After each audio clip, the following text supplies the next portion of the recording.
expected 5 videos would actually be 6, but here we go. I don't know if it's the secret, but one of the secrets about living a great life is understanding that there's more to life than the endless achieving of one goal after another. So, you know, we spent a bit of time over the last 5 or 6 videos talking about how it is that you get more success. But understand this, the reason I called my book Beyond Success was because we think that you're going to have to go a long way past mere success, and I say mere as if it's an ordinary thing, but you're going to have to go a long way past being successful if you're going to find happiness. You know, happiness is not going to come to you as a result of reaching your goals and targets. You could actually be miserable driving a Porsche or living in your dream house or whatever, because if you've had an argument with someone that you love, you know, well, you know how that goes. So what I want to talk to you about is one of the secrets to living a great life, and that's to go past success, to go beyond mere achievement, to go way into the region where success is something that is a given, but fulfillment and satisfaction are really the things that you feel. And the secret to that is to know the following sentence. Really, happiness is a consequence of finding your highest values and then spending your life living up to them. What that means is that for most of us, when we get stressed or we get tired or we get worn out, or if we have a pile of achievements and we're still wondering where the magic is, what it means is there's been a values conflict.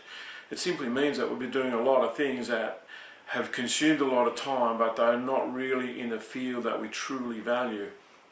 So in the workbook, one of the exercises we get you to do is sit down and think about what is it that you would like people to say at your funeral or at a testimonial dinner. And the idea there is you don't want to be involved in what other people think, but you do want to be involved in what it is that you want to convey. You know, do you want people, when talking about you, to say that you had a wonderful career, you were very successful in it, or do you want them to say that you're a great friend? You know, those things really, when you look at what it is that you truly value, that will turn up in what you would want people to say about you when you're not there. You know, that they were a person who had love or compassion, or was really there for them, or treasured your children and spent a lot of time with them, or lived according to your word. You know, those kind of things. If you were to think about what would you want someone to say about you when you were not there, then what you'll find is that a lot of your goal stuff doesn't turn up. You know, let's hope that at our funeral they're not saying, oh, and they lived in a great house. You know, it's kind of, that's what kind of person were you whilst you lived in a great house.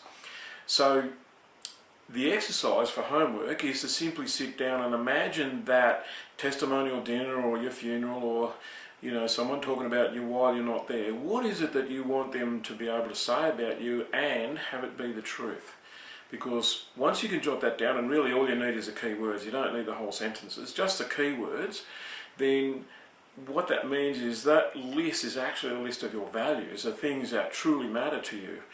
From there, you've got a real key, because from here on in, if you know that those are the things that matter to you, then all you've got to do is bring those things into whatever your endeavours are. So it's not whether, you know, in fact, I'm sitting in front of a window in a house that we built.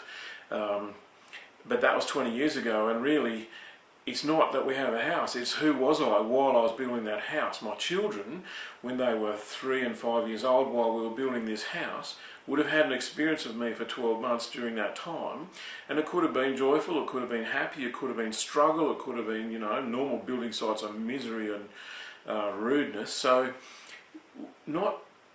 it's not what is it that you achieve, it's who are you whilst you're achieving it. Have a look at that, you'll find a definite breakthrough in that field, and I'll talk to you soon.